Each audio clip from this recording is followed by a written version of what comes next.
Mali ang Disyembre 25. Alam kong matapang ang sinabi ko, pero makinig muna kayo dahil hindi ito opinyon. Ito ang talagang sinasabi ng Biblia. Nabasa ko na ang mga ebanghelyo ng maraming beses, Mateo, Marcos, Lucas, Juan. At ito ang natuklasan ko, hindi kailanman binanggit ang eksaktong petsa ng kapanganakan ni Jesus. Ni minsan, walang kahit isang talata sa buong bagong tipan na nagsasabing ipinanganak siya noong Disyembre 25. Kaya nagsimula akong magtanong, kung hindi ibinigay ng Biblia ang petsang ito, saan ito nagmula? Bakit ipinagdiriwang ng buong mundo sa araw na ito? At higit sa lahat, kailan talaga ipinanganak si Jesus? Ilang buwan akong nag-research, mga record ng templo mula sa sinaunang Israel, mga proseso ng census ng Roma, mga schedule ng trabaho ng mga pastol, mga datos tungkol sa isang misteryosong bituin, at nakabaon sa teksto ng kasulatan, nakakita ako ng 7 palatandaan, 7 ebidensya na nakatago sa harap natin sa loob ng 2,000 taon. Kapag pinag-ugnay mo ang mga ito, hindi Disyembre ang itinuturo. Ibang panahon ang itinuturo nito, ibang buwan. At ang sagot ay mas maganda kaysa inaasahan ko dahil direktang konektado ito sa isa sa pinakamahalagang kapistahan ng mga Hudyo sa kasaysayan. Kaya kung naitanong mo na kung bakit tayo nagdiriwang sa oras na ito at kung may mas malaking kwento pa, samahan mo ako hanggang dulo. Sama-sama nating lutasin ang misteryong ito, isa-isang palatandaan. Magsimula na tayo. Nakatago sa mga sagradong pahina ng Biblia, may 7 kahangahangang palatandaan na makakatulong sa atin na matuklasan ang tunay na petsa ng kapanganakan ng tagapagligtas. Ang mga palatandaang ito ay nasa harap natin sa loob ng libu-libong taon, naghihintay na tipunin tulad ng isang sinaunang palaisipan. At sa paglalakbay na ito, isa-isa nating susuriin ang bawat isa. Maghuhukay tayo sa kasulatan, magsasaliksik sa mga talaang pangkasaysayan, at iuugnay ang mga detalye na nagpapakita ng isa sa pinakamalalaking misteryo sa buong kasaysayan ng sangkatauhan. Simulan natin sa ating unang palatandaan.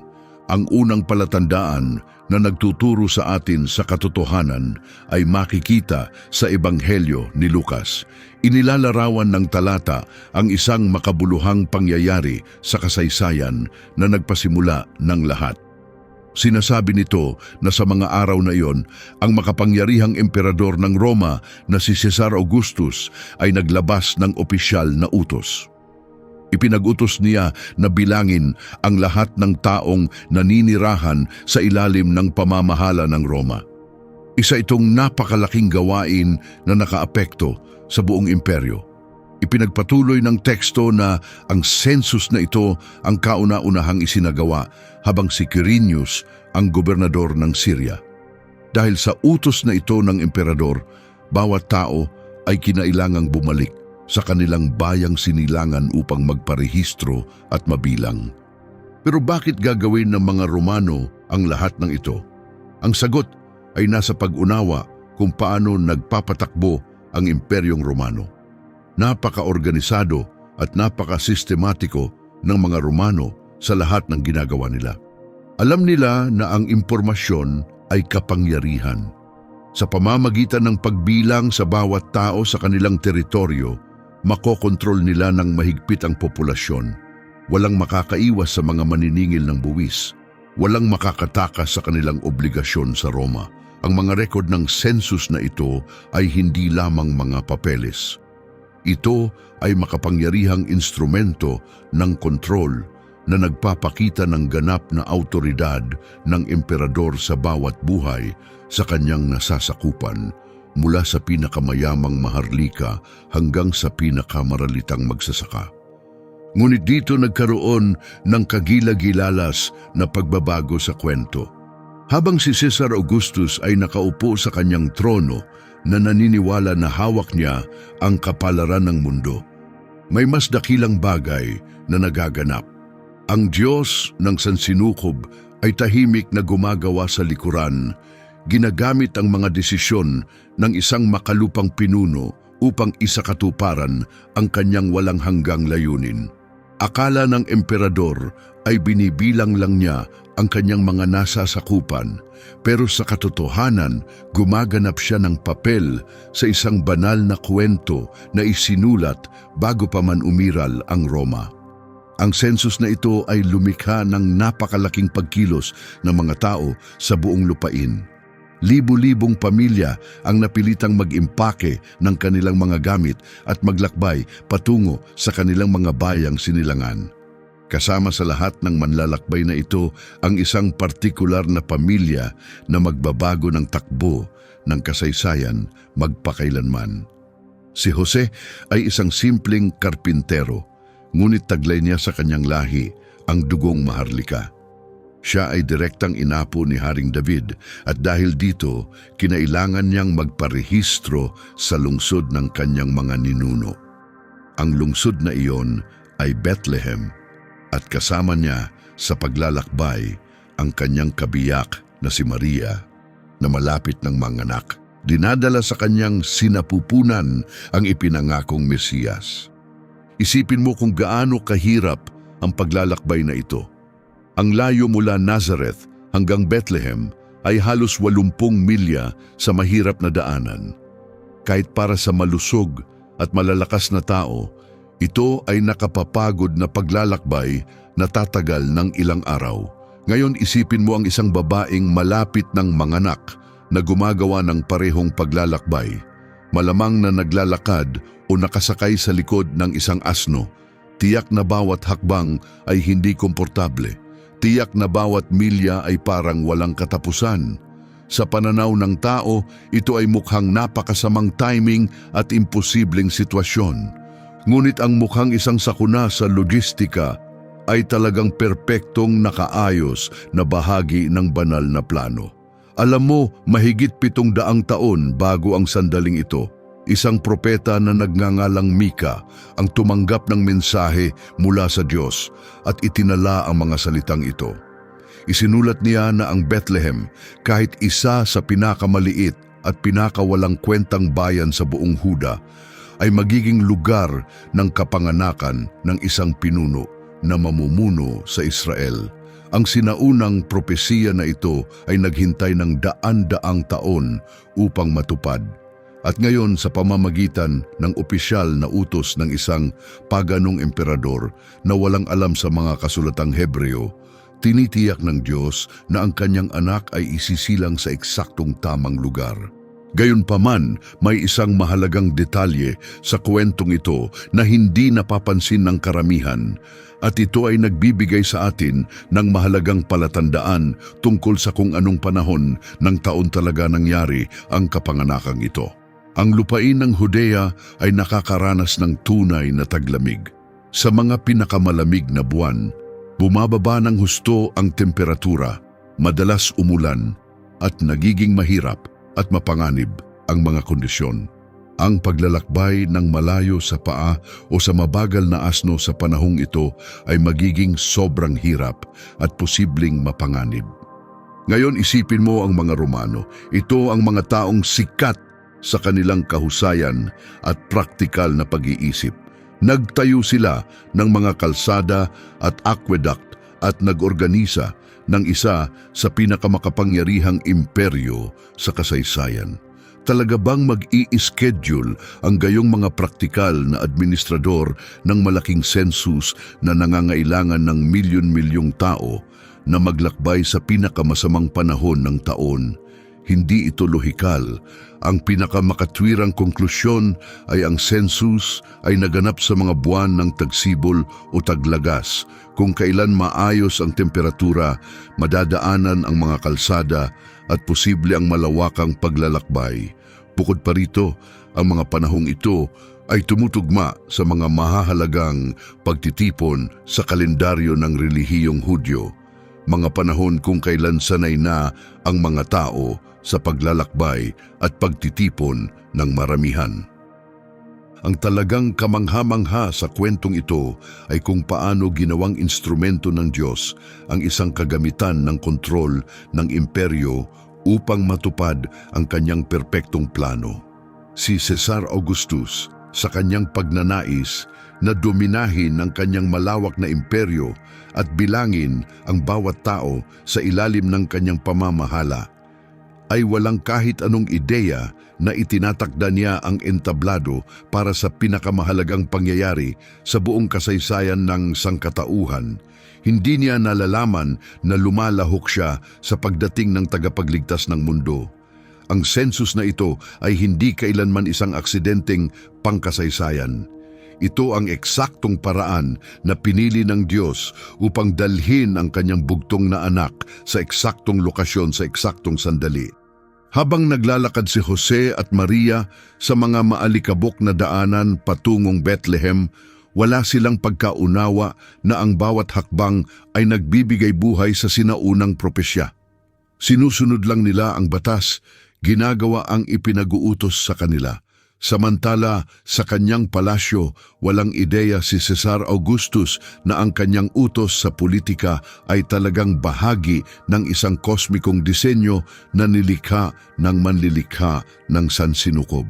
Ganito gumagawa ang Diyos. Kinukuha niya ang mga ordinaryong pangyayari sa kasaysayan ng tao kahit ang mga desisyon ng makapangyarihang mga pinuno at pinagsasama-sama ang mga ito upang isakatuparan ang kanyang walang hanggang mga layunin.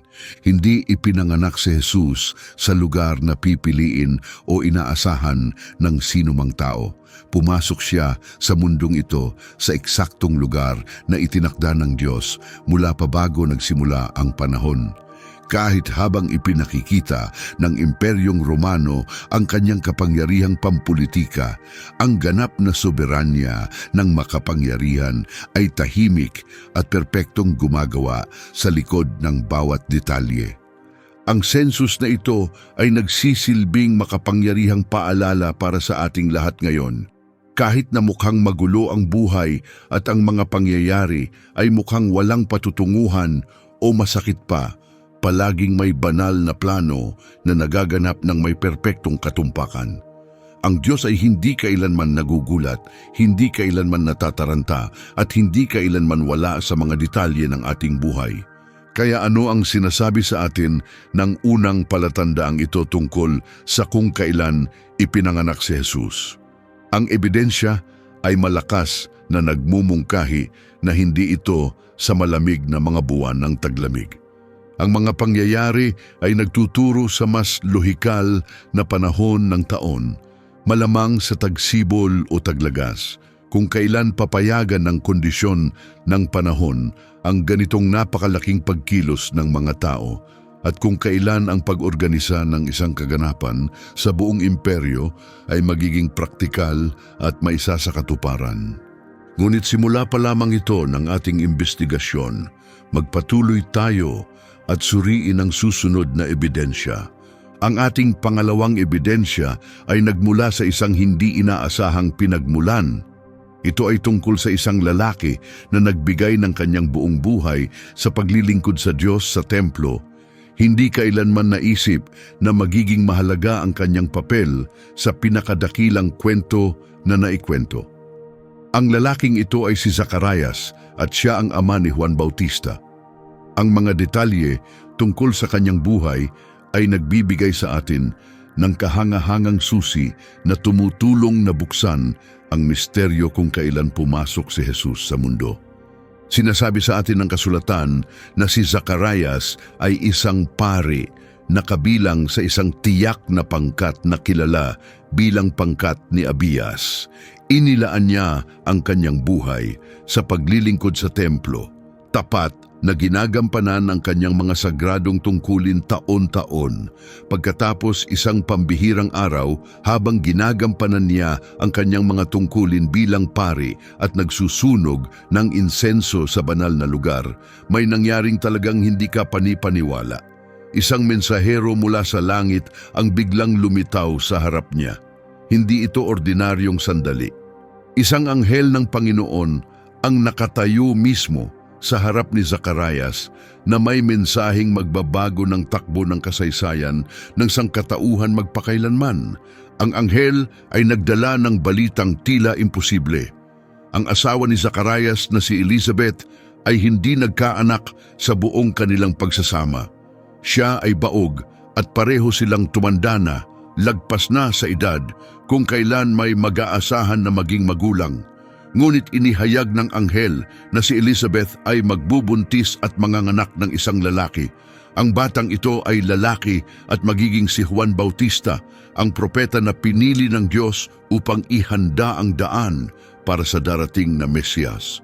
Siya ang magiging tinig na sumisigaw sa ilang, nagtutuwid ng mga landas para sa Panginoon.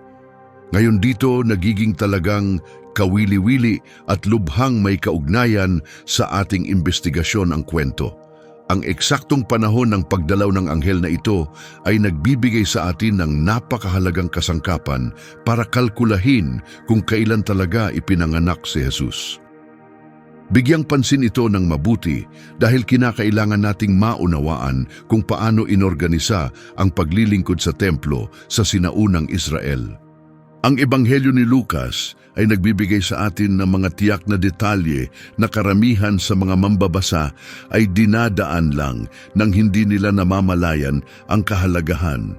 Sinasabi ng teksto na sa panahon ng paghahari ni Haring Herodes sa Judea, may isang pari na nagngangalang Zacarias na naglingkod sa pangkat ng pagkapari ni Abias. Ipinagpatuloy ni Lucas na ipaliwanag na si Zacarias ay gumagampanan ng kanyang mga tungkulin sa templo nang naka-schedule na maglingkod ang kanyang pangkat sa harap ng Diyos. Upang maunawaan kung ano ang ibig sabihin nito, kailangan nating malaman kung paano nagpapatakbo ang pagkapari. Ang mga pari ng Israel ay inorganisa sa 24 na magkakahiwalay na grupo o pangkat. Bawat isa sa mga grupong ito ay naghahalinhinan sa paglilingkod sa templo. Bawat pangkat ay nagtatrabaho sa loob ng isang linggo sa bawat pagkakataon. Sa loob ng isang taon, 2 beses maglilingkod ang bawat grupo. Ibig sabihin bawat pari ay may 2 itinalagang linggo ng tungkulin sa templo bawat taon. Ang sistemang ito ng pagrorotasyon ay itinatag ng daan-daang taon na ang nakalilipas at maingat na pinanatili. Ayon sa mga talaang pangkasaysayan na makikita sa unang Kronika Kabanata 24, ang pangkat ni Abias ay nakalista bilang ika-8 grupo sa rotasyong ito. Kapag kinalkula natin kung kailan naglilingkod ang ika-8 pangkat sa templo, makakarating tayo sa humigit kumulang Mayo o Hunyo. Ibig sabihin, natanggap ni Zacarias ang pagdalaw ng anghel at nagbuntis si Elizabeth pagkatapos nito sa panahon ng huling bahagi ng tagsibol o unang bahagi ng tag-araw. Ngayon panoorin kung paano magkakasya ng maganda ang mga piraso. Ang Ebanghelyo ni Lucas, Kabanata 1, ay nagbibigay sa atin ng isa pang mahalagang detalye. Sinasabi nito na eksaktong 6 na buwan matapos magbuntis si Elizabeth kay Juan, ang parehong anghel na si Gabriel ay ipinadala sa isa pang misyon. Sa pagkakataong ito, lumitaw siya sa isang batang birhen na nagngangalang Maria sa bayan ng Nazareth. Inihayag ni Gabriel sa kanya na napili siyang maging ina ng anak ng Diyos. Siya ay magbubuntis sa pamamagitan ng kapangyarihan ng banal na espiritu at magsisilang sa tagapagligtas ng mundo. Kung gagawin nating mabuti ang pagkalkula, lahat ay magsisimulang magkasya. Kung si Juan ay ipinaglihi noong mga Hunyo, pagkatapos ay 6 na buwan pa ay dadalhin tayo sa Nobyembre o Disyembre para sa pagbubuntis kay Jesus.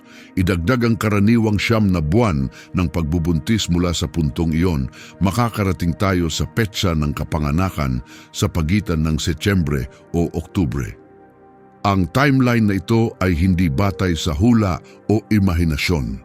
Ito ay direktang hinango mula sa impormasyong ibinigay sa kasulatan mismo. Ang lalong nagpapakahanga-hanga dito ay ang Setyembre at Oktubre ay eksaktong tumutugma sa isa sa pinakamahalagang pagdiriwang sa kalendaryo ng mga Hudyo. Ang kapistahang ito ay tinatawag na Pista ng mga Tabernakulo, kilala rin sa Hebreong pangalan na Sukkot. Posible ba talaga na si Jesus ang tinatawag na Emmanuel, na ang ibig sabihin ay Diyos na kasama natin, ay ipinanganak sa mismong kapistahan na nagdiriwang ng Diyos na nananahan kasama ng kanyang bayan? Habang pinag-iisipan mo ito, lalong nagiging kamangha-mangha ang koneksyong ito. Ang kwento ni Zacarias ay maaaring mukhang isang pagtabi lamang, isang maliit na karakter sa mas malaking salaysay. Ngunit kapag sinuri natin ito ng mabuti, malalaman natin na ito ay talagang mahalagang piraso ng banal na palaisipan. Bawat salitang itinala sa kasulatan ay inilagay doon ng may intensyon at katumpakan.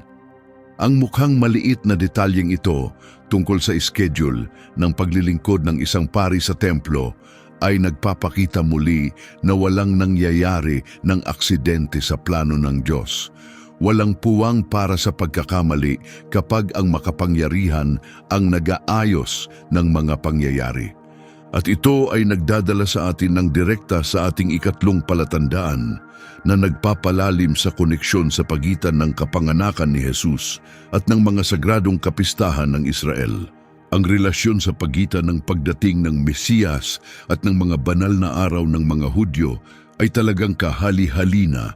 Kapag sinimulan mong galugarin ito, ang bayan ng Israel ay inayos ang kanilang buong taon sa isang kalendaryo na puno ng makabuluhang pagdiriwang. Ito ay hindi lamang mga pista opisyal o araw ng pahinga sa trabaho. Bawat kapistahan ay may malalim na espiritual na kahalagahan at naglilingkod sa maraming layunin. Ginugunita nila ang mahahalagang pangyayari mula sa kasaysayan ng Israel na nagpapaalala sa bawat henerasyon ng katapatan ng Diyos sa kanilang mga ninuno. Ngunit may ginawa silang mas mahalaga pa. Nagtuturo sila pasulong sa panahon patungo sa isang bagay na mas dakila na darating pa. Inilalarawan nila ng maaga ang pagdating ng ipinangakong Mesiyas. Tulad ng natuklasan na natin sa pamamagitan ng timeline na konektado kay Zacarias, may malakas na ebidensya na nagmumungkahi na si Jesus ay maaring ipinanganak sa panahon ng pista ng mga tabernakulo. Ang partikular na pagdiriwang na ito ay may espesyal na lugar sa lahat ng mga kapistahan ng mga Hudyo. Kilala bilang Sukkot sa Hebreo, ginugunita nito ang isang napakatiyak na panahon sa kasaysayan ng Israel. Sa panahon ng Exodus mula sa Ehipto, nang ang mga Israelita ay naglalagalag sa ilang sa loob ng 40 taon, nanirahan sila sa mga pansamantalang silungan na tinatawag na tabernakulo o mga kubol. Sa buong paglalakbay na iyon, ang Diyos ay kasama nila. Ang kanyang kaluwalhatian ay nanahan sa kanila sa nakikitang paraan. Ginagabayan sila ng isang haliging ulap sa araw at isang haliging apoy sa gabi. Ang pista ng mga tabernakulo ay ipinagdiriwang tuwing taglagas sa pagitan ng huling bahagi ng Setyembre at kalagitnaan ng Oktubre. Sa loob ng isang linggong kapistahang ito, ang mga pamilyang Hudyo ay nagtatayo ng mga pansamantalang istruktura sa labas at naninirahan doon na inaaalala kung paano ang kanilang mga ninuno ay ganap na umasa sa paglalaan at presensya ng Diyos. Ito ay noon at hanggang ngayon ay panahon ng napakalaking kagalakan, pasasalamat at malalim na pagninilay sa kung ano ang ibig sabihin ng pagkakaroon ng Diyos na malapit sa kanyang bayan. Ngayon, isaalang-alang ang makapangyarihang talatang ito mula sa pambungad na kabanata ng Ebanghelyo ni Juan. Isinulat ng apostol na si Juan na ang salita ay naging laman at nanahan sa gitna natin. Nagpatuloy siyang sabihin na nakita natin ang kanyang kaluwalhatian, ang kaluwalhatian ng bugtong na anak na nagmula sa Ama na puno ng biyaya at katotohanan. Narito ang isang talagang kahanga-hanga na hindi napapansin ng karamihang mambabasa sa Ingles. Ang orihinal na salitang Griego na isinalin bilang nanahan ay talagang may kahulugang nagtayo ng tolda o nagtayo ng tabernakulo. Literal na sinasabi ni Juan na si Jesus ay dumating at nagtabernakulo kasama ng sangkatauhan. Isipin mo ang kahangahangang kahalagahan nito. Ano pang mas perpektong sandali ang maaring magkaroon para literal na dumating ang Diyos at manahan kasama ng kanyang bayan sa anyong tao kaysa sa mismong kapistahan na nagdiriwang ng kanyang presensya sa kanila? Ang simbolismo ay napakalaki at napakatindi. Ngunit may higit pang dapat isaalang-alang. Ang mga kapistahan ng mga Hudyo ay hindi lamang mga pag-alala sa nakaraan. Sila rin ay mga propetikong pagsilip sa mga pangyayaring darating. Tingnan kung paano ang iba pang mahahalagang sandali sa kwento ng kaligtasan ay perpektong tumugma sa mga banal na araw na ito. Ang kapistahan ng Paskua ay gumunita sa kordero na ang dugo ay nagprotekta sa Israel mula sa anghel ng kamatayan sa Ehipto. Si Jesus, ang kordero ng Diyos, ay ipinako sa krus sa Paskua, nag-aalay ng kanyang dugo upang protektahan tayo mula sa walang hanggang kamatayan. Ang pista ng Pentecostes ay nagdiwang ng pagbibigay ng kautusan sa bundok Sinai. Sa eksaktong araw na ito, bumaba ang banal na espiritu sa unang simbahan. Isinusulat ang kautusan ng Diyos sa mga pusong pantao. Kung ang mga monumental na mahahalagang pangyayaring ito ay eksaktong tumugma sa mga kapistahan ng mga Hudyo, hindi ba makatwiran na ang kapanganakan ng Mesiyas ay susunod sa parehong pattern? May isa pang kapistahan sa taglagas na dapat isaalang-alang.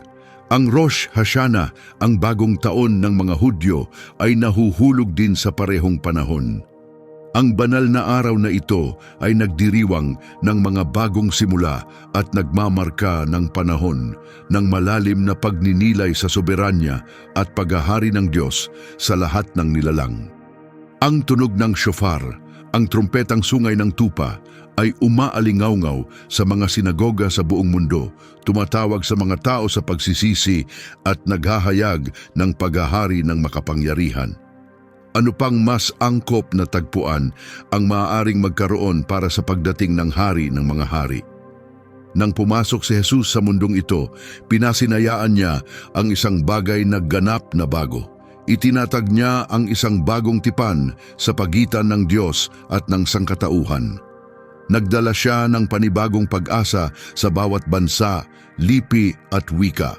Lahat sa master plan ng Diyos ay magkakasya ng may perpektong katumpakan, tulad ng isang kahangahangang simponya kung saan bawat nota ay nahuhulog ng eksakto sa tamang lugar sa eksaktong tamang sandali. Ang malakas na posibilidad na ang kapanganakan ni Jesus ay tumugma sa mga sinaunang kapistahan ng mga Hudyo ay nagpapakita ng isang bagay na malalim. Ang kanyang pagdating ay hindi isang hiwalay na pangyayari na hindi konektado sa lahat ng nauna dito. Ito ay intimong hinabi sa tela ng kasaysayan, tradisyon at espiritual na pananabik ng Israel. Bawat pista, bawat sakripisyo, bawat ritual ay nagtuturo sa sandaling ito sa loob ng daan-daang taon. Ngunit patuloy na magbigay ng pansin dahil may mga karagdagang ebidensya pa tayong susuriin mula sa Biblia. May mga karagdagang palatandaan na makikita sa mga pangyayaring naganap matapos dalhin ni Maria sa mundo ang sanggol na si Jesus. Ang ating ikaapat na ebidensya ay nagdadala sa atin sa isang tahimik na burol sa labas ng maliit na bayan ng Bethlehem sa mismong gabing nagbago ng lahat. Ang palatandaang ito ay nagmula sa isang eksena na halos alam ng lahat, ngunit kakaunti lang ang tumigil para pag-isipang mabuti kung ano talaga ang inihahayag nito. Sa Ebanghelyo ni Lucas, makikita natin ang isang magandang paglalarawan ng kung ano ang nangyayari sa mga bukid na nakapalibot sa Bethlehem, sa eksaktong sandali nang pumasok ang tagapagligtas sa mundo. Sinasabi sa atin ng kasulatan na may mga pastol na naninirahan sa bukid na malapit doon. Ang mga mapagpakumbabang lalaking ito ay gumugugol ng gabi sa labas, maingat na nagbabantay sa kanilang mga kawan ng tupa sa ilalim ng bukas na langit. Biglaan, walang anumang babala, isang anghel ng Panginoon ang lumitaw sa kanila. Ang kaluwalhatian ng Diyos ay sumiklab sa kanilang paligid, pinupuno ang kadiliman ng maliwanag na liwanag. Tulad ng inaasahan mo, ang mga simpleng pastol na ito ay lubos na natakot sa kanilang nasasaksihan.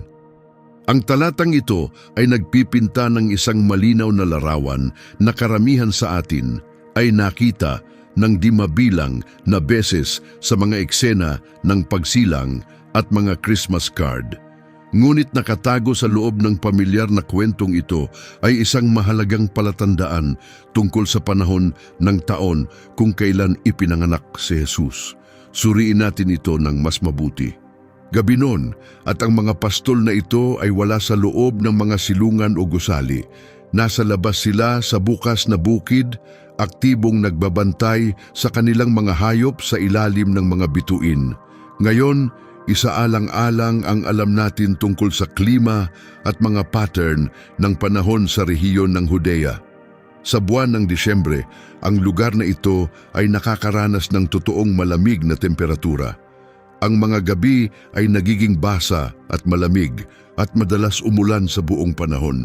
Hindi ito banayad at komportabling kondisyon para sa paggugol ng mahabang panahon sa labas. Dahil sa malupit na panahon ng taglamig, ang mga pastol sa sinaunang Israel ay sumusunod sa isang matagal ng itinatag na praktika.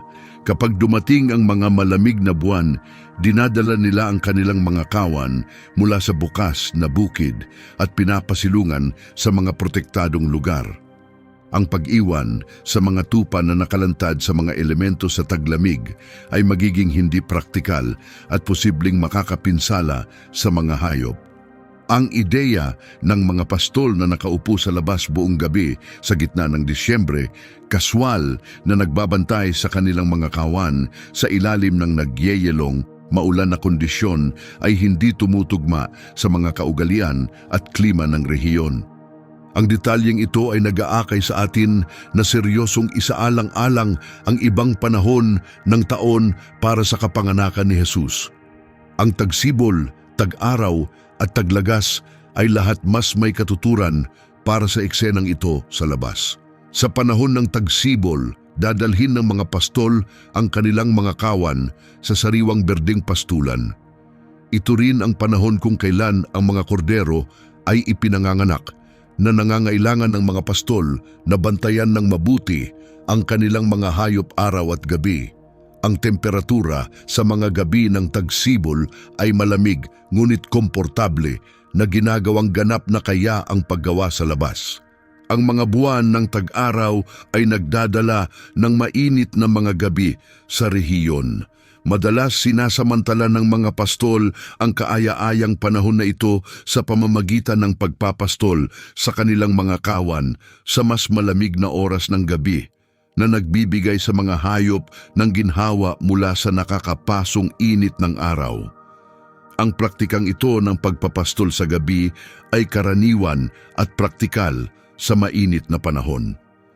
Gayun din, ang panahon ng taglagas sa paligid ng panahon ng ani ay nakita ang mga pastol na patuloy na nag-aalaga sa kanilang mga tupa sa bukas na bukid. Ang panahon ay nananatiling banayad at kaaya-aya na nagpapahintulot ng komportabling trabaho sa labas bago dumating ang malupit na kondisyon ng taglamig. Ngunit sa mga buwan ng taglamig, ang ganitong uri ng aktibidad ay magiging lubhang hindi karaniwan at talagang hindi komportable. Walang matalinong pastol ang pipili na gugulin ang malamig at basang mga gabi ng Disyembre na nakaupo sa bukas na bukid kung may mga mas mainit na alternatibo na magagamit. Ang pinaka nakapag-iisip na aspeto ng talatang ito ay kung paano ang isang maliit at mukhang walang kahalagahang detalye ay maaaring magturo sa atin patungo sa isang mas malaking katotohanan. Kung ang mga pastol ay talagang nasa labas at nagbabantay sa kanilang mga kawan sa gabing ipinanganak si Jesus, ito ay malakas na nagmumungkahi na ang tagapagligtas ay hindi dumating sa panahon ng taglamig. Ang Disyembre ay nagiging lubhang hindi malamang kapag isinaalang-alang natin ang aktwal na kondisyon na haharapin ng mga lalaking ito. Ngunit may isa pang kahangahangang palatandaan na nakatago sa mga pangyayari ng banal na gabing iyon. Ibaling natin ang ating pansin sa isa sa pinakamisteryoso at kahali-halinang elemento sa buong salaysay ng kapanganakan. Ang bituin ng Bethlehem ay humanga sa mga mananampalataya at mga eskolar at mga astronomo sa loob ng 2,000 taon. Ito ay nakatayo bilang isa sa pinaka-enigmatikong tampok sa kwento kung paano pumasok si Jesus sa mundo. Ipinakilala sa atin ng Ebanghelyo ni Mateo ang kahangahangang bagay na ito sa langit sa mga salitang ito. Matapos ipanganak si Jesus sa bayan ng Bethlehem sa mga araw ng si Herodes ang hari, dumating ang mga pantas mula sa mga lupaing silangan sa Jerusalem. Dumating sila na nagtatanong ng isang mahalagang katanungan. Nasaan ang batang ipinanganak bilang hari ng mga Hudyo? Ipinaliwanag nila na nakita nila ang kanyang bituin na sumisikat sa kalangitang silangan at naglakbay sila ng malayo upang sambahin siya. Ngunit ano ba talaga ang bituin na ito na lumitaw sa kalangitan? Isa lang ba itong natural na pangyayaring astronomiko na nangyari sa tamang sandali? O ito ba ay isang supernatural na tanda na inilagay sa langit ng Diyos mismo? Marahil pareho ito sa parehong oras. Anuman ang tunay na kalikasan ng bituing ito, isang bagay ang tiyak na tiyak. Minarkahan nito ang eksaktong sandali kung kailan ang mga langit mismo ay nagpahayag na may isang pambihira at nakababago ng mundong bagay na nagaganap sa lupa sa ibaba. Sa loob ng mga siglo, di mabilang na mga mananaliksik at mga siyentipiko ang nagtangka na tukuyin kung ano eksaktong astronomikong fenomenon ang maaaring naobserbahan ng mga pantas. Nagsaliksik sila sa mga sinaunang record at gumawa ng mga komplikadong kalkulasyon upang itugma ang mga pangyayari sa kalangitan sa panahon ng kapanganakan ng Mesiyas. Isa sa mga pinakapinag-uusapang teorya ay nagmumungkahi na ang bituin ng Bethlehem ay talagang isang planetary conjunction. Ito ay nangyayari kapag dalawang planeta tulad ng Jupiter at Saturn ay nagkakahanay sa paraang mukhang nagsasama sila sa isang solong maliwanag na punto ng liwanag kapag tinitingnan mula sa lupa. Ayon sa maingat na mga kalkulasyong astronomiko, isang kahangahangang conjunction ng ganitong uri ang naganap noong mga taong 7 bago si Kristo. Ito ay eksaktong nasa loob ng panahon kung kailan naniniwala ang karamihan sa mga eskolar na malamang ipinanganak si Jesus. Isa pang kawili-wiling posibilidad ay nagmumungkahi na ang bituin ay maaring isang tinatawag ng mga astronomo na nova o supernova. Ito ay mga dramatikong pagsabog ng bituin na maaaring biglang lumikha ng napakailaw na liwanag sa kalangitan ng gabi.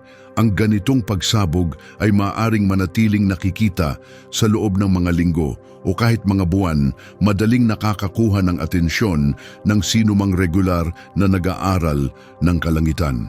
Gayunpaman, sa kabila ng malawak na paghahanap sa mga talaang pangkasaysayan mula sa panahong iyon, walang tiyak na ebidensya ng ganitong pangyayari ang natuklasan. Ang ilang mga mananaliksik ay nagmungkahi na ang bituin ay maaaring isang kometa na dumadaan sa solar system. Ang mga kometa ay maaaring lumitaw bilang mga maliwanag na gumagalaw na bagay sa kalangitan na maaaring magpaliwanag kung paano ang bituin ay mukhang gumagabay sa mga pantas sa kanilang paglalakbay. Gayunpaman, ang teoryang ito ay may malaking problema. Sa sinaunang mundo, ang mga tao sa pangkalahatan ay tumitingin sa mga kometa bilang mga masamang palatandaan, mga senyales ng sakuna at kasawian sa halip na pag-asa at pagpapala. Mukhang hindi malamang nasusundan ng mga pantas ang ganitong senyales na umaasa na makakita ng isang bagong silang na hari na karapat-dapat sambahin. Ang lalong nagpapakahanga-hanga sa buong salaysay na ito ay ang bituin ay mukhang naglilingkod sa isang napakatiyak at intensyonal na layunin. Ito ay idinisenyo upang gumabay. Hindi lamang napansin ng mga pantas ito at nagtaka tungkol sa kahulugan nito. Aktibo nila itong sinundan sa daan-daang milya hanggang dinala sila nito sa eksaktong lokasyon kung saan nanatili ang batang sanggol. Ito ay nagmumungkahi na anuman ang bituing ito, hindi ito kumikilos tulad ng anumang ordinaryong bagay sa kalangitan. Ginagamit ito ng Diyos sa isang supernatural na paraan upang ipahayag ang pagdating ng kanyang anak at upang hilahin ang mga sumasamba mula sa malalayong bansa upang yumuko sa harap ng bagong silang na hari. Ngunit marahil ang pinakakagulat-gulat na aspeto ng kwentong ito ay ang mensaheng ipinaabot ng bituin sa buong mundo. Ang bituin ng Bethlehem ay hindi isang pribadong senyales na para lamang sa ilang pinili. Ito ay nagliliwanag sa kalangitan para makita ng sino mang may mga mata. Ipinahayag nito sa lahat ng nilikha na ang matagal nang inaasahang tagapagligtas ay sa wakas ay dumating na.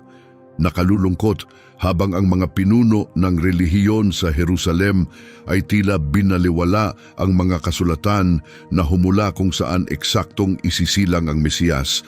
Ang senyalis na ito mula sa langit ay nakuha ang atensyon ng isang taong mas mapanganib. Napansin ito ni Haring Herodes at ang kanyang reaksyon ay hahantong sa isa sa pinakamadilim na kabanata sa kwentong ito. Nang bisitahin ng mga pantas ang palasyo ng hari upang humingi ng impormasyon tungkol sa bagong silang na hari, hindi sinasadyang inalerto nila si Herodes sa isang bagay na nakita niyang direktang banta sa kanyang trono. Ang tumatandang hari ay lubos na nabahala sa kanilang mga tanong. At sa kanyang paranoid na galit, si Herodes ay malapit nang maglabas ng isa sa pinakakakilakilabot na mga utos sa sinaunang kasaysayan. Ngunit kahit ang kakilakilabot na utos na ito ay nagbibigay sa atin ng isa pang mahalagang palatandaan tungkol sa kung kailan talaga ipinanganak si Jesus.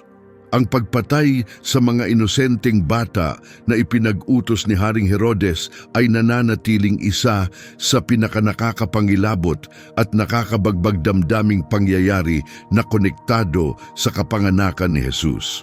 Ito ay nakatayo bilang isang madilim na mantsa sa kasaysayan, isang sandali ng hindi mailarawan na kalupitan na gayunpaman ay nagbibigay sa atin ng mahalagang ebidensya tungkol sa kung kailan dumating ang tagapagligtas sa mundo. Sinasabi sa atin ng Ebanghelyo ni Mateo na ang mga pantas na madalas tinatawag na mga mago ay naglakbay mula sa malalayong lupaing silangan na sumusunod sa isang kakaibang bituin sa kalangitan. Ang mga marurunong na lalaking ito ay natural na nag-assume na ang isang bagong silang na hari ay matatagpuan sa palasyo ng hari, kaya pumunta sila sa Jerusalem at humiling ng audience kay Herodes. Direkta nila siyang tinanong kung saan nila mahahanap ang batang ipinanganak bilang hari ng mga Hudyo. Ipinaliwanag nila na nakita nila ang kanyang bituin na lumilitaw sa kalangitan at naglakbay sila ng malayo partikular upang parangalan at sambahin siya. Maingat na nakinig si Herodes sa kanilang mga salita, ngunit sa loob ng kanyang puso ay kumukulo ang inggit at takot. Ginugol niya ang kanyang buong paghahari sa pag-aalis sa sinumang nakita niyang banta sa kanyang kapangyarihan.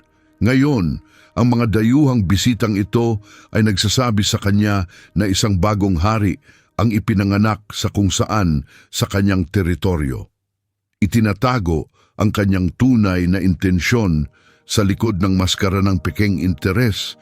Inutusan ni Herodes ang mga pantas na pumunta at maingat na hanapin ang bata.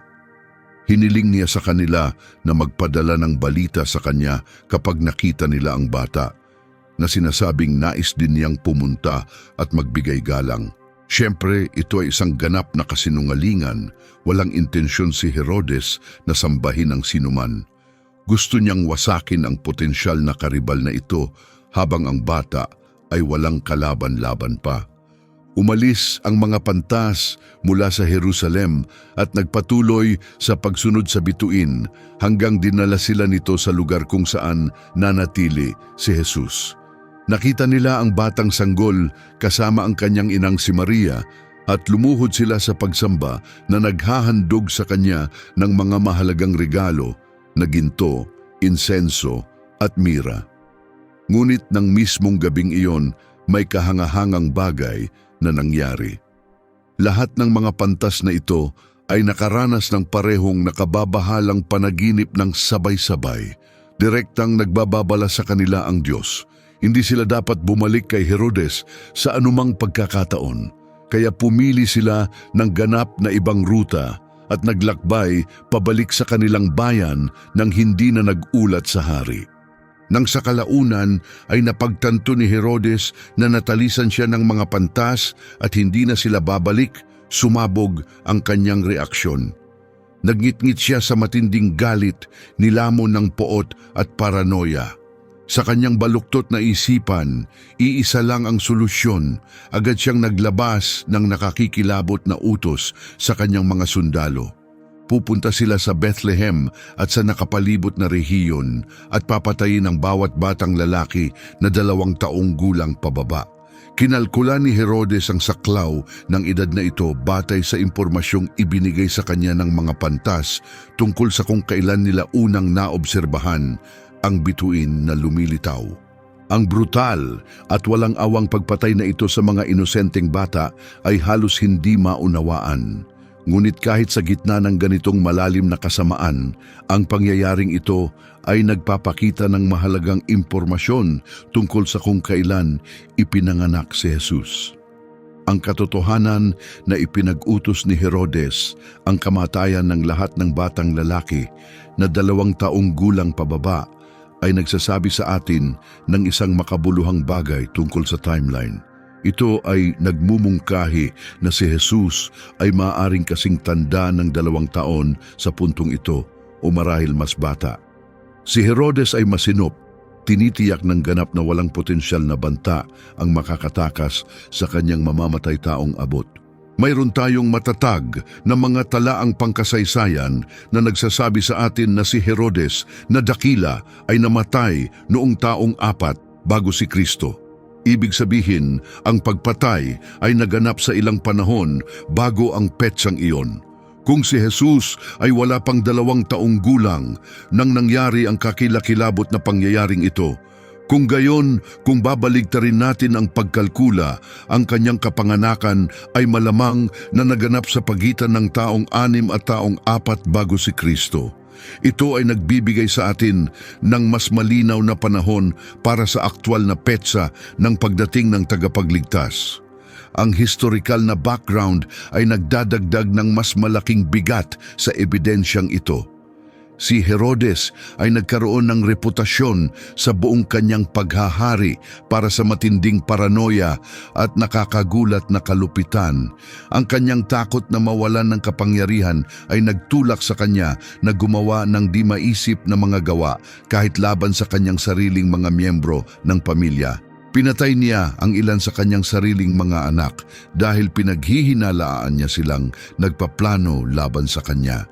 Ipinapatay niya ang kanyang sariling asawa batay sa mga maling akusasyon. Nang marinig ng haring ito na ang isa pang hari ay ipinanganak, ang kanyang marahas na reaksyon ay ganap na pare-pareho sa lahat ng alam natin tungkol sa kanyang karakter. Wala siyang titigilan upang alisin ang anumang banta, kahit gaano kabata o kainosente ang target. Ang hindi naunawaan ni Herodes ay ang bagong silang na haring ito ay hindi dumating upang agawin ang kanyang makalupang trono. Si Jesus ay hindi interesado sa kapangyarihang pampulitika o kontrol sa teritoryo. Dumating siya upang itatag ang isang makalangit na kaharian na walang hukbong pantao, ang kailanman mananakop, at walang makalupang pinuno, ang kailanman makakapigil. Ngunit narito ang magandang bahagi ng madilim na kwentong ito. Walang ideya si Herodes na ang kanyang mamamatay taong plano ay natalo na bago pa man ito nagsimula. Nagpadala ang Diyos ng isang anghel upang lumitaw kay Jose sa isang panaginip na nagbababala sa kanya tungkol sa paparating na panganib. Agad na nagising si Jose, tinipon ang kanyang batang pamilya sa kalagitnaan ng gabi at tumakas patungong Ehipto. Sa oras na dumating ang mga sundalo ni Herodes sa Bethlehem na nakahawak ng kanilang mga espada, si Jesus ay ligtas na lagpas na sa abot ng galit ng hari.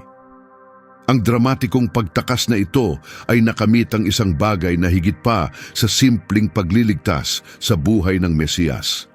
Talagang natupad nito ang isa pang sinaunang propesiya mula sa mga kasulatang Hebreo. Isinulat ng propetang si Oseas daan-daang taon na ang nakalilipas na tatawagin ng Diyos ang kanyang anak mula sa Ehipto.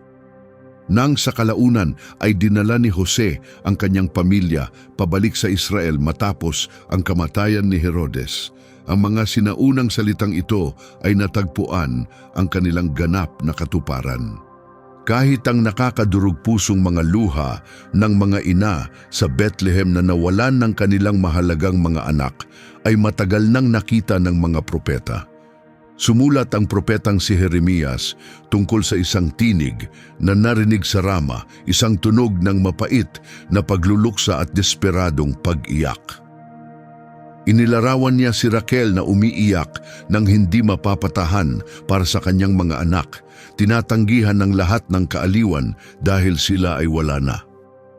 Ang propesyang ito na isinulat daan-daang taon bago ang pangyayari ay natagpuan ang malungkot na katuparan nito sa kakilakilabot na araw na iyon.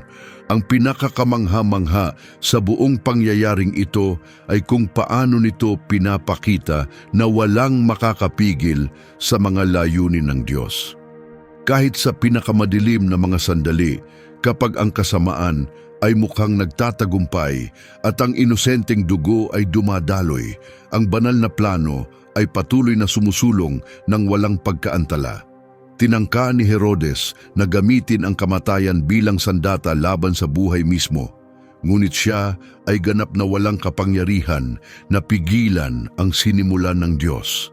Ang batang kinatatakutan niya ng labis ay pumasok sa mundong ito partikular upang talunin ang kamatayan minsan at magpakailanman. Ngayon tayo ay dumating sa ating ikapitong palatandaan at ito ay direktang nagmula sa ministeryo ni Jesus mismo. Ang Ebanghelyo ni Lucas ay nagbibigay sa atin ng isang mahalagang piraso ng impormasyon tungkol sa talambuhay ni Jesus, nang ang tagapagligtas ay lumitaw sa publiko at nagsimula ng kanyang ministeryo ng pagtuturo, pagpapagaling at paghahayag ng kaharian ng Diyos. Siya ay humigit kumulang 30 taong gulang. Itinala ni Lucas ang detalyeng ito sa mga salitang ito. Si Jesus mismo ay mga 30 taong gulang nang simulan niya ang kanyang ministeryo. Sa unang tingin, ito ay maaaring mukhang isang simpleng pahayag ng katotohanan. Wala nang iba kundi isang maliit na detalye sa mas malaking kwento. Ngunit kapag sinuri natin ito ng mas mabuti, malalaman natin na ito ay nagbibigay ng mahalagang koneksyon sa panahon ng kanyang kapanganakan. Sa pamamagitan ng pagkalkula pabalik mula sa simula ng kanyang pampublikong ministeryo, mailalagay natin ang kanyang kapanganakan sa mas tiyak na panahon na perpektong tumutugma sa iba pang mga historikal na pangyayaring nakatalang sa kasulatan. Ang Ebanghelyo ni Lucas ay nagbibigay sa atin ng karagdagang konteksto na tumutulong sa atin na tukuyin kung kailan nagsimula ang ministeryong ito. Sinabi sa atin na si Jesus ay nagsimula ng kanyang pampublikong gawain sa isang napakatiyak na panahon, ang ika-15 taon ng paghahari ng emperador ng Roma na si Tiberius Caesar. Maingat na pinag-aralan ng mga historian ang referensyang ito at natukoy na ito ay tumutugma sa humigit kumulang taong 29 o 30 sa ating modernong sistema ng kalendaryo. Kung si Jesus ay mga 30 taong gulang sa panahong iyon, ang simpleng pagbabawas ay naglalagay ng kanyang kapanganakan sa pagitan ng taong 6 at taong 4 bago si Kristo. Kapansin-pansin, ito ay eksaktong tumutugma sa nauna na nating natukoy tungkol sa kamatayan ni Haring Herodes, na ayon kay Mateo ay tiyak na buhay pa nang ipinanganak si Jesus. Ngunit bakit partikular na 30 taong gulang? Ang numerong ito ay hindi random o nagkataon lamang. Sa sinaunang kulturang Hudyo at tradisyong pangrelihiyon, ang edad na 30 ay may napakalaking kahalagahan. Ayon sa aklat ng mga bilang kabanata 4, ang 30 ang pinakamababang edad kung saan maaaring magsimulang maglingkod ang isang lalaki bilang pari sa templo. Ito rin ang itinuturing na edad kung kailan ang isang lalaki ay umabot sa ganap na pagkahinog at tunay ng handang tanggapin ang mga seryosong pampubliko at espiritual na responsibilidad. Si Jesus, bagamat hindi siya nagmula sa linyang pagkapari ng mga Levita, ay nagpresenta ng kanyang sarili bilang isang bagay na higit na mas dakila. Siya ang walang hanggang punong pari, ang panghuling tagapamagitan sa pagitan ng Diyos at ng sangkatauhan. Sa pagsisimula ng kanyang ministeryo sa edad na ito, pumasok siya sa isang papel na magbabago ng kasaysayan at magbubukas ng landas ng kaligtasan para sa bawat taong maniniwala. Ang simula ng kanyang pampublikong ministeryo ay nagmarka ng isang dramatikong pagbabago. Ngunit inanyayahan din tayo nitong magtaka tungkol sa mga tahimik na taon na nauna dito. Ano ang ginagawa ni Jesus sa mga unang 3 dekada ng kanyang buhay? Napakakaunting impormasyon ang ibinibigay sa atin ng Biblia tungkol sa panahong ito. Maaari lang nating isipin na ito ay mga taon ng matiyagang paghahanda, mapagpakumbabang pagsunod at matatag na paglago. Hindi ito mga nasayang na taon o walang laman na panahon. Ito ang perpektong panahon ng paghubog na nagpapahintulot kay Jesus na maging ganap na handa upang isakatuparan ang kanyang layunin sa eksaktong tamang sandali sa kasaysayan. Ngayon ay umatras tayo at suriin ang lahat ng 7 palatandaan ng magkakasama upang makita ang kumpletong larawan. Ang pagbubuntis kay Juan Bautista ay naganap noong mga Hunyo sa humigit kumulang taong 6 bago si Kristo. Dahil si Jesus ay ipinaglihi 6 na buwan matapos si Juan, inilalagay nito ang pagbubuntis kay Jesus sa humigit kumulang Nobyembre o Disyembre ng parehong taon. Ang pagdagdag ng 9 na buwan para sa buong pagbubuntis ay nagdadala sa atin sa petsa ng kapanganakan sa Setyembre o Oktubre ng taong 5 bago si Kristo. Ang bituin ng Bethlehem, maging ito man ay isang planetary conjunction o ibang astronomikong phenomenon, ay komportabling akma sa loob ng panahon ng taong 6 o 5 bago si Kristo batay sa mga magagamit na kalkulasyon at mga talaang pangkasaysayan. Ang pagpatay sa mga inosenteng bata ay kailangang maganap bago ang kamatayan ni Herodes noong taong 4 bago si Kristo. Kinukumpirma nito na si Jesus ay tiyak na ipinanganak bago ang petsang iyon na lalong sumusuporta sa ating timeline. Ang edad ni Jesus sa simula ng kanyang ministeryo na nagsimula noong mga taong 28 o 29 sa ating kalendaryo ay sumusuporta rin sa petsa ng kapanganakan sa pagitan ng taong 6 at taong 4 bago si Kristo kapag binaliktad natin ang pagkalkula mula sa kanyang humigit kumulang na edad na 30. Ang detalye tungkol sa mga pastol na nagbabantay sa kanilang mga kawan sa labas sa gabi ay malakas na nagmumungkahi na ang taglamig ay hindi ang panahon ng kanyang kapanganakan.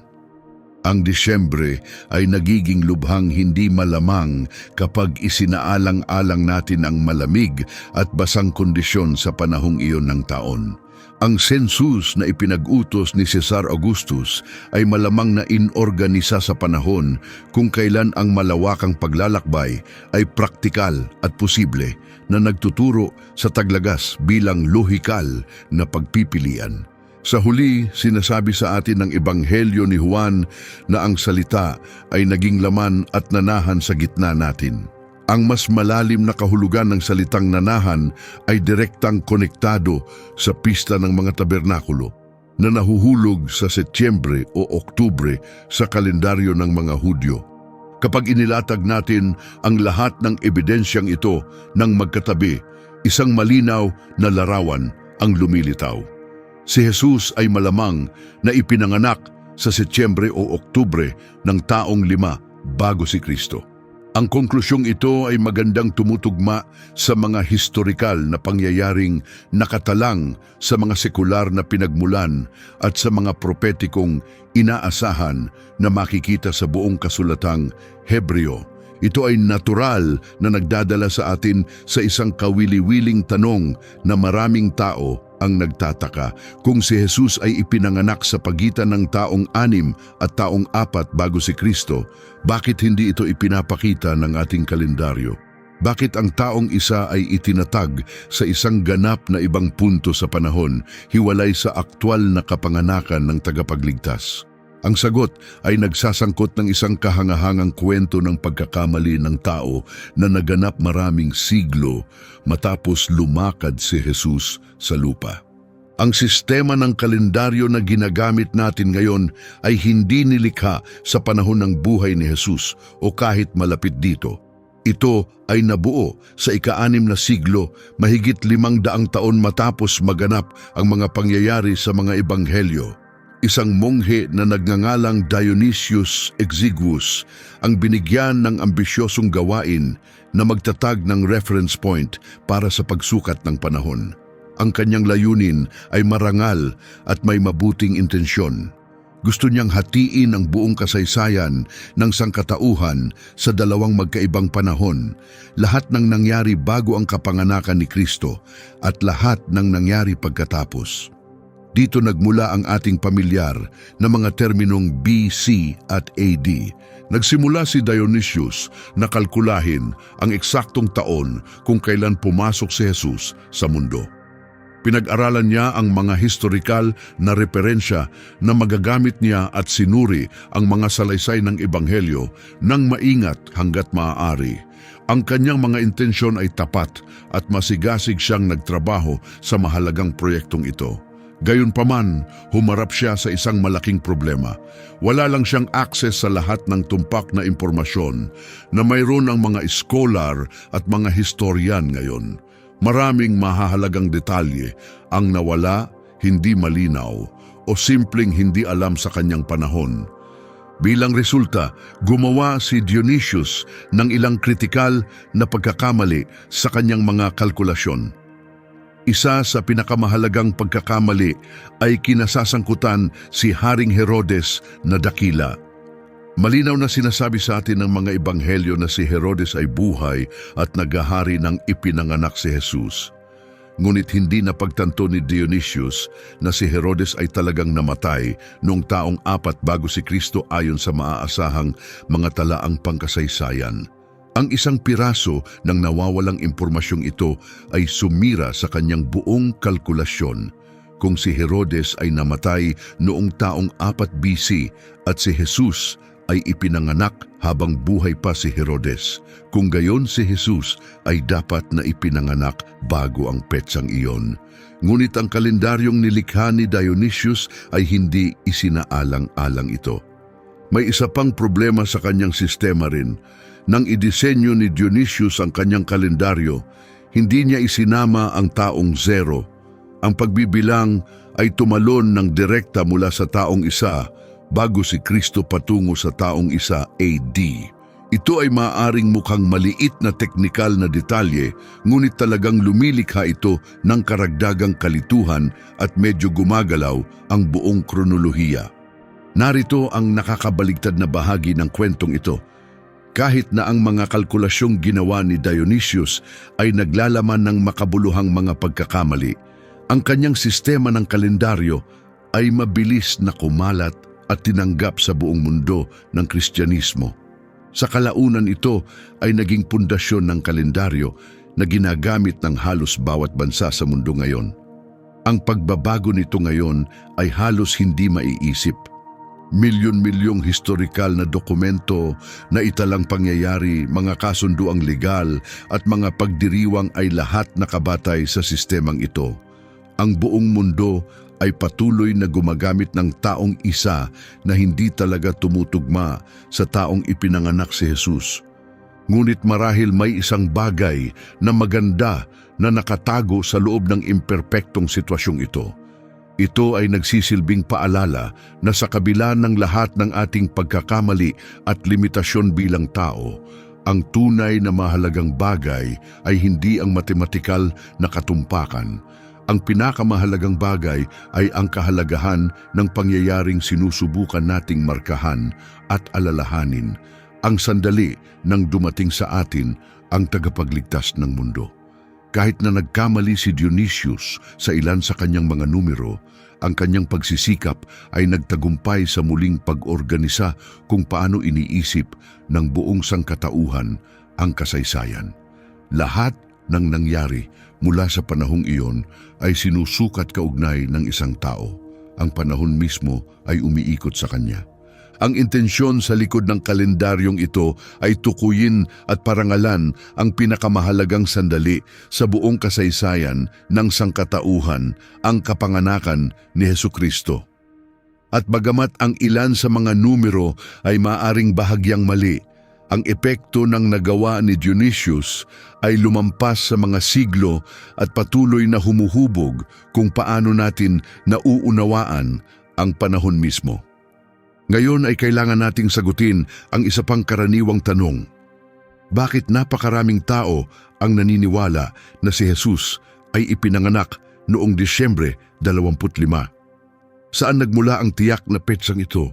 Kung hindi ito makikita kahit saan sa Biblia.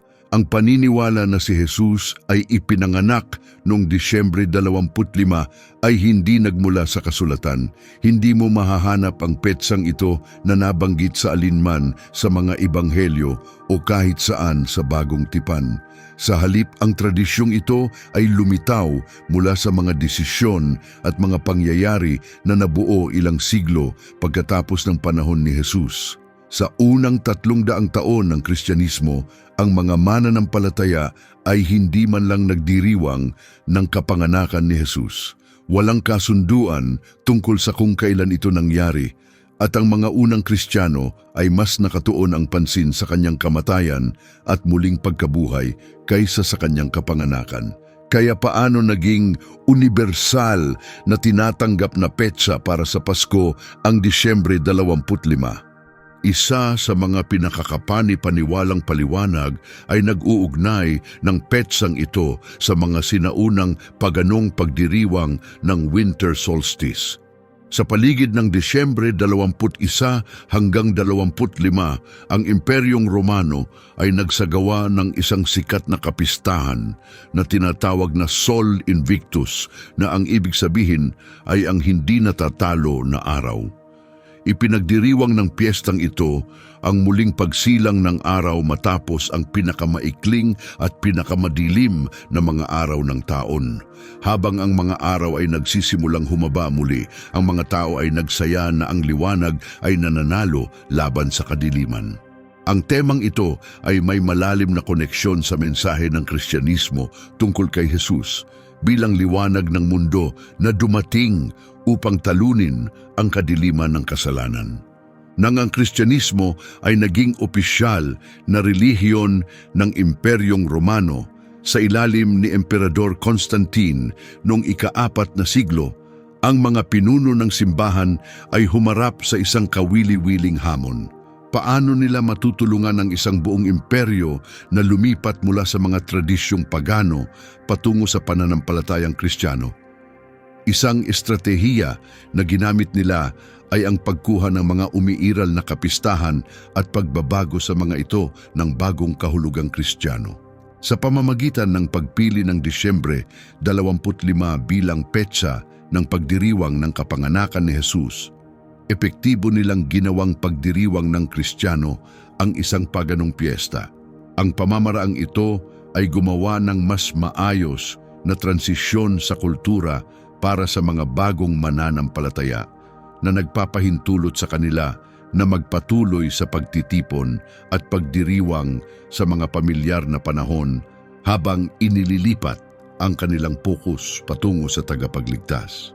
Ang isa pang teorya ay nagmumungkahi na ang mga unang Kristiyano ay kinalkula ang Disyembre 25 batay sa ibang paraan ng pangangatwiran. Ang ilan ay naniwala na si Jesus ay ipinaglihi noong Marso 25, isang petsa na nauugnay sa kanilang isip sa kanyang pagkapako sa krus. Kung ang pagbubuntis ay naganap noong Marso, kung gayon ang pagdagdag ng 9 na buwan ay maglalagay ng kanyang kapanganakan sa huling bahagi ng Disyembre. Ang kalkulasyong ito ay hindi batay sa matatag na historikal o biblikal na ebidensya. Sa halip, ito ay sumasalamin sa pagnanais na iugnay ang mahahalagang sandali sa buhay ni Jesus sa ritmo ng taunang kalendaryo. Ano man ang teoryang tama, isang bagay ang lubos na malinaw. Ang petsa ng Disyembre 25 ay walang direktang biblikal o historikal na suporta bilang aktwal na araw kung kailan ipinanganak si Jesus. Ngunit narito ang tunay na mahalaga. Ang pag-alam sa eksaktong petsa ng kalendaryo ng kanyang kapanganakan ay hindi talaga ang pinakamahalagang bagay. Isaalang-alang ang kahangahangang katotohanan ito. Ang mga apostol na lumakad kasama ni Jesus, na kumain kasama niya, na nakasaksi sa kanyang mga himala at narinig ang kanyang mga turo ng personal, ay hindi kailanman nagdiwang ng kanyang kaarawan. Walang record kahit saan sa bagong tipan ng mga unang Kristiyano na nagtitipon upang gunitain ang anibersaryo ng kanyang kapanganakan. Hindi lang ito ang kanilang pokus. Ipinanganak man si Jesus noong Disyembre o Setyembre o anumang ibang buwan, ang tiyak na petsa ay hindi ang dapat nating pinakaaalala. Maraming Kristiyano ang sobrang natutuon sa mga panlabas na kagamitan ng panahon ng piyesta na nawawala sa kanila ang tunay na mahalaga. Nakatuon sila sa mga dekorasyon at regalo at tradisyon nang hindi tumitigil upang pagnilayan ang mas malalim na kahulugan sa likod ng lahat ng ito. Kung may magtanong sa iyo kung ano ang ipinagdiriwang natin sa Pasko at ang agarang sagot mo ay simpleng kaarawan ng sanggol na si Jesus, maaring nawawala sa iyo ang pinakamahalagang bahagi ng kwento. Dahil ang Pasko ay hindi pangunahing tungkol sa pagdiriwang ng isang kaarawan. Ang dapat nating tunay na ipagdiwang sa Pasko ay isang bagay na higit na malalim. Ito ay ang inkarnasyon. Ang inkarnasyon ay kumakatawan sa pinakadakilang himala na naitala sa buong kasaysayan. Isipin mo kung ano talaga ang nangyari. Ang walang hanggan at makapangyarihang Diyos ng sansinukob ay pumiling ibigay sa sangkatauhan ang pinakamahalagang regalo ng pag-ibig na maaring maisip. Inalok niya sa atin ang kaligtasan, ganap na kapatawaran at pagpapanumbalik at buhay na walang hanggan. Ngunit upang gawing accessible sa atin ang regalong ito, gumawa siya ng isang bagay na talagang nakakagulat. Siya ay naging laman. Kinuha niya ang anyong tao. pumasok siya sa ating sirang mundo bilang isang maliit at walang kalaban-labang sanggol. Ang manlilikha ng mga galaksiya at mga bituin ay hinayaan ng kanyang sarili na binalot sa simpleng mga tela at inilagay sa isang sabsaban ng mga hayop. Ang isa na nagsalita ng sansinukob upang umiral ay natutong magsalita ng mga salitang pantao bilang isang bata. Ang makapangyarihan ay ginawa ang kanyang sarili na mahina at umaasa, at ginawa niya ang lahat ng ito para sa isang panghuling layunin. Dumating siya upang basagin ang kapangyarihan ng kasalanan na nang alipin sa sangkatauhan mula pa sa hardin ng Eden. Dumating siya upang buksan ang mga pintuan ng langit na nasara dahil sa ating paghihimagsik. Dumating siya upang gumawa ng daan para tayo ay makipagkasundo sa ating manlilikha at mamuhay kasama niya magpakailanman. Ito ang tunay na kahulugan ng Pasko. Ito ang mensaheng nararapat na maunawaan ng malalim at maibahagi ng malawak. Hindi lang ito tungkol sa isang sanggol na ipinanganak sa isang kuwadra noong matagal na panahon. Ito ay tungkol sa Diyos mismo na pumasok sa kasaysayan ng tao upang iligtas tayo. Ito ang pinakamahalagang turong makikita kahit saan sa Biblia. Ito ang puso ng mensahe ng Ebanghelyo at nararapat hindi lamang ang iyong buong pag-unawa, kundi pati na rin ang maibahagi sa lahat ng mahalaga sa iyo. Ang iyong pamilya, ang iyong mga kaibigan, ang iyong mga mahal sa buhay, lahat sila ay kailangang malaman kung ano ang tunay na kahulugan ng Pasko. Dalhin mo ang mensaheng ito. Hayaan itong baguhin kung paano mo iniisip ang panahong ito at bawat panahon. At maging liwanag sa lahat ng nasa paligid mo, ibahagi ang kahangahangang katotohanan ito ngayon at magpakailanman. Amen.